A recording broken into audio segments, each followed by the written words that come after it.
Hey everyone, welcome to today's explainer. Go ahead and grab your magnifying glasses because today we're treating Python programming exactly like a detective's investigation. We're opening up the case files straight from Mr. Red's Programming Fundamentals curriculum. And our mission? Well, it's to crack the code on variables, figure out exactly where they live, and learn how to trace their every single move through a program. This is all about mastering those fundamentals so you can build really robust, error-free code. Here's our roadmap for the investigation. First, we'll cover core Python data types. Second, global versus local scope. Third, tracing code step by step. And finally, number 4, avoiding common scope errors. All right, let's dive into Section 1, Core Python Data Types. Time to identify our key suspects. Okay, let's rattle these off real quick because honestly, these are the building blocks for absolutely everything we're going to do. First up, Booleans. These store logical values, which just means true or false. Then we have integers, which store whole numbers, like setting a score to 18. Decimals handle your numbers with a fractional part. Strings are for storing text, like assigning the name Allie. And finally, we've got chars, which are just single character values. Now, I want you to look really closely at this definition because there's a bit of a curriculum quirk here you absolutely need to know. Python actually doesn't have a separate technical char data type under the hood. It uniquely represents a single character, say grade equals A, as just a one-character string.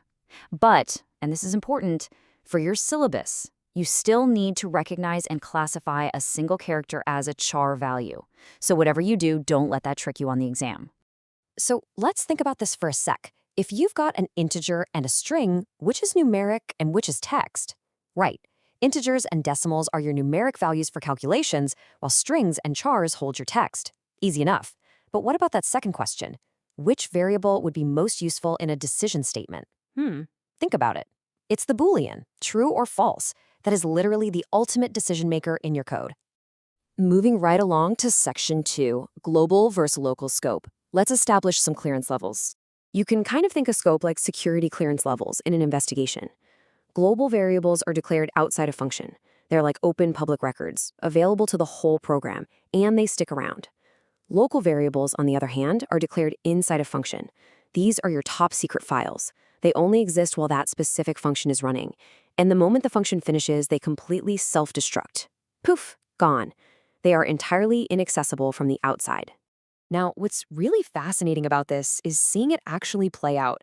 Let's say we're running a function to display an item. The item named juice and the price $9.99 are global. They sit outside the function. Any part of the program can read them anytime. But that quantity of 4 and the Boolean isMember set to false, those are declared inside our display function. They are completely trapped locally. Okay, step into the interrogation room with me for a minute. Let's say we define a function called show_details. Inside it, we set an age variable to 15, and we print it. Then we call the function.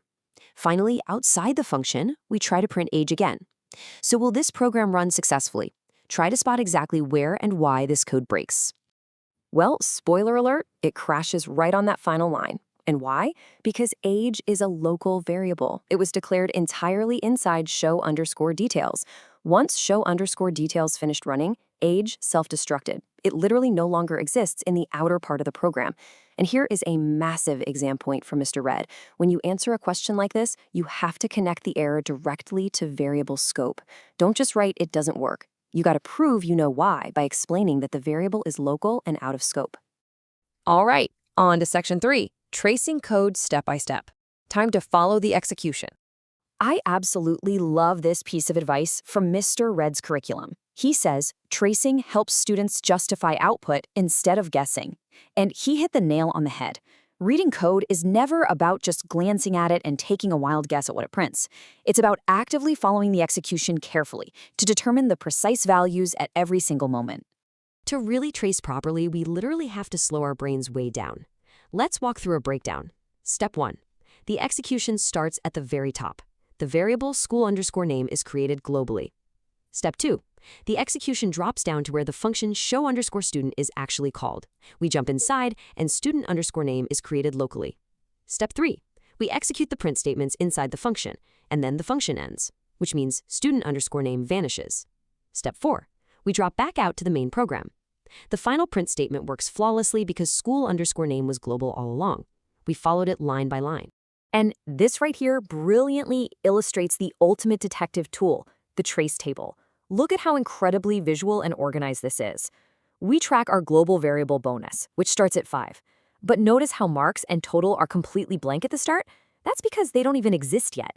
It's only when we get inside the function that marks becomes 12.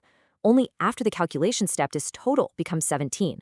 The global variable bonus remains constant and available for the math, while the local variables are mapped out meticulously to solve the case. Guys, this is how you guarantee full marks. Finally, Section 4. Avoiding common scope errors. Consider this your investigator's debrief.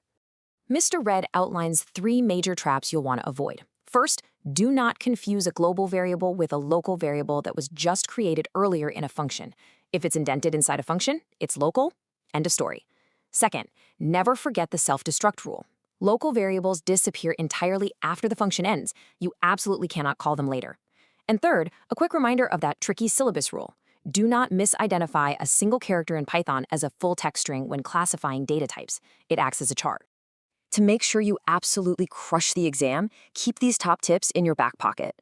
Always underline the function call in your code, and only trace the inside of the function when execution actually reaches that specific line.